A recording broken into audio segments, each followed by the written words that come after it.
En la historiografía de Floro, el general Marco Vipsanio Agripa, colaborador, confidente y amigo de Augusto, doblegó tan duramente a cántabros y astures que ordenó la ejecución de todos los hombres con edad para tomar las armas y al mismo tiempo obligó al resto de la población ya considerados dediticios a bajar de las montañas y establecerse cerca de los campamentos militares. Se buscaba evitar futuros levantamientos y se aspiraba al control efectivo sobre todos los grupos sociales del nuevo territorio anexionado. Esta forma de actuar, en concreto las ejecuciones de población no combatiente, dado su valor patrimonial en una sociedad esclavista como la romana, no forma parte del pragmatismo económico de la Civitas. Sin embargo, es sabido que desde el expansionismo republicano, los jefes militares romanos fueron implacables con el enemigo que se resistía usando las armas. Así, el establecimiento en terreno llano, seguramente por la fuerza de la población del noroeste peninsular, concuerda con la ferocidad empleada por ambas partes y con la manifiesta hostilidad que todavía los vencidos podrían haber demostrado tras haber sido derrotados. De ahí que para integrar los diferentes clanes de individuos en la estructura provincial se les obligara a habitar cerca de emplazamientos castrenses que con el tiempo se convertirán en ciudades. Según Gallo, se considera dediticios a ciertos extranjeros que forman una categoría especial y están sometidos a las más duras condiciones en razón de haber sido derrotados tras haber resistido militarmente. Como cláusula principal del Tratado de Anexión a Roma, debían entregar las armas, rendir sus ciudades, su territorio y entregar sus bienes. Pero la suerte de estos dediticios no es exactamente idéntica. Así, los que trataban de resistir con las armas hasta el último momento eran tratados con mucha mayor dureza que los que se rendían inmediatamente tras la ocupación. Ordinariamente era enviada una guarnición romana a las ciudades conquistadas. Sin embargo, podemos hallar en la historia el ejemplo de algunos pueblos que, sin haber sido vencidos, consienten en convertirse en esta categoría jurídica únicamente para obtener la protección de Roma. Tal es el caso de los pueblos de la Campania y de Lucania, según se infiere de Livio 7:30. Inmediatamente después de la sumisión, Roma determina la condición de la región conquistada y de los habitantes vencidos. Las más de las veces perdían su libertad y se les imponía un cierto número de cargas tales como los tributos, un servicio militar y otras conforme a una ley de anexión o lex deditionis, llamada deditionis foedus en algunos pasajes. Esta lex deditionis distinguía claramente a los dediticios de aquellos otros pueblos con los que el Senado había concertado un verdadero tratado bilateral. Seguramente, atendida la condición de dediticios de la población del noroeste peninsular en tiempos de Augusto, seguramente debemos a estas severas medidas de posguerra tomadas contra la población los ejemplos más significativos del urbanismo campamental de Hispania. Astúrica Augusta, Brácara Augusta, Lucus Augusti, a las que no alcanzaría plenamente el derecho municipal romano hasta el gobierno de Vespasiano.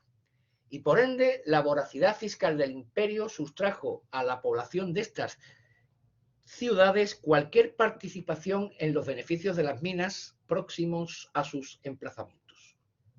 Así lo entiende también Sastre-Prats cuando anota que las zonas mineras del noroeste, sin embargo, no eran consideradas ager stipendiarius, sino ager publicus o propiedad del Estado romano. Se trata sin duda de poblaciones encuadradas en el sistema de ciudades cuyas jornadas de trabajo, continúa Sastre, eran consideradas como parte de la tributación debida al Estado.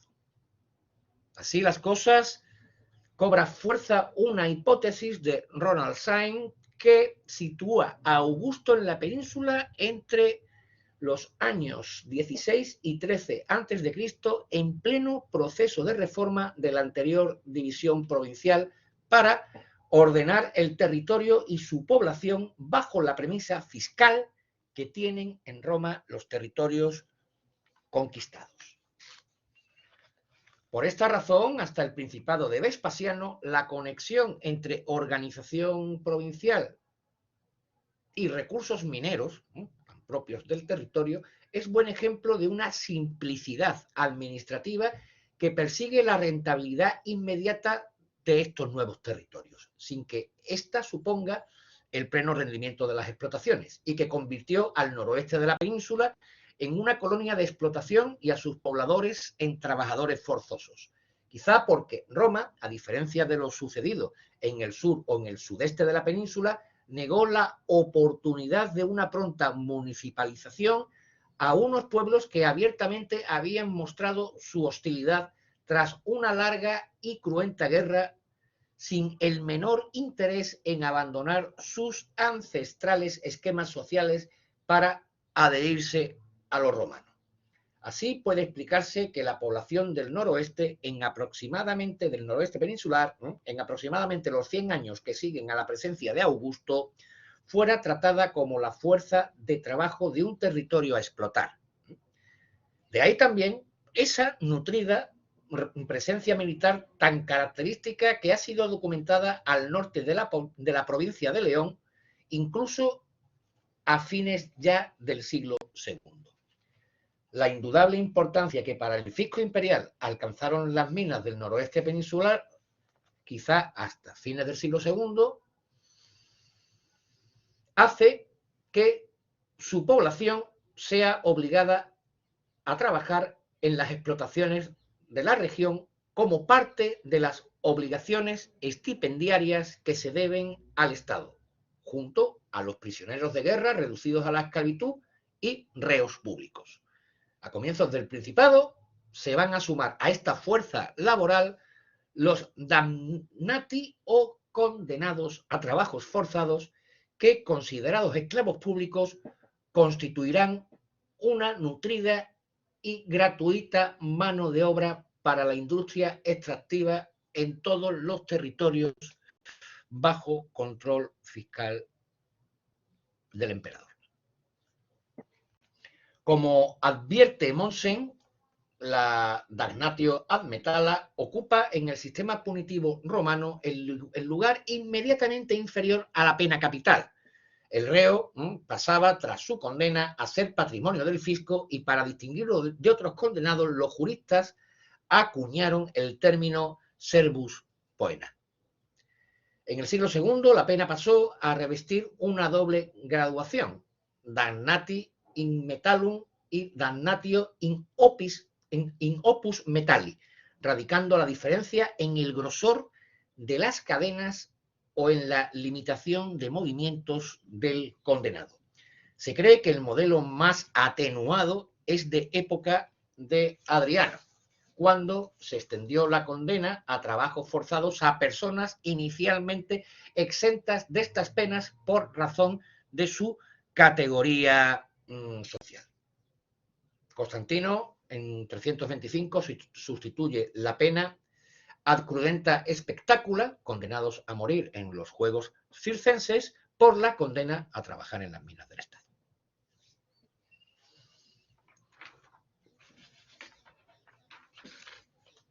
En conclusión,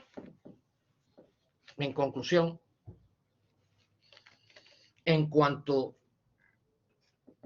al noroeste peninsular, la realidad provincial romana es la historia de múltiples realidades territoriales y de las distintas poblaciones que formaron parte del mundo romano. Esta realidad compleja, la provincia, encaminada a la ordenación de los territorios conquistados, aumenta con la intervención directa del princeps en sus aspectos sociales y económicos, como precisamente hace Augusto al protagonizar personalmente la conquista del noroeste peninsular en el periodo conocido como las Guerras Cántabras. Como es sabido, la administración provincial del Principado parte del acuerdo nacido en el 27 a.C. entre Augusto y el Senado. Este contempla la división provincial en dos grupos o zonas de influencia entre Augusto y el Senado. El fundamento de la atribución a Augusto de las 10 provincias que se le confiaron era el de su defensa militar, provincias todavía inseguras, mientras que el Senado administraba las que no contaban con guarniciones en el territorio. El hecho de otorgar las provincias no pacificadas o por pacificar a Augusto en ese acuerdo con el Senado determina la presencia de Augusto en el noroeste peninsular, con todo lo que hemos dicho, y que esa provincia, lo que sería la Tarraconensis, fuera una provincia imperial. Es decir, esto significa que todos los rendimientos económicos del noroeste peninsular irían directamente a la cesta del emperador o al fisco, y no al erario. Es decir, en esta división subyace un interés fiscal. Bien.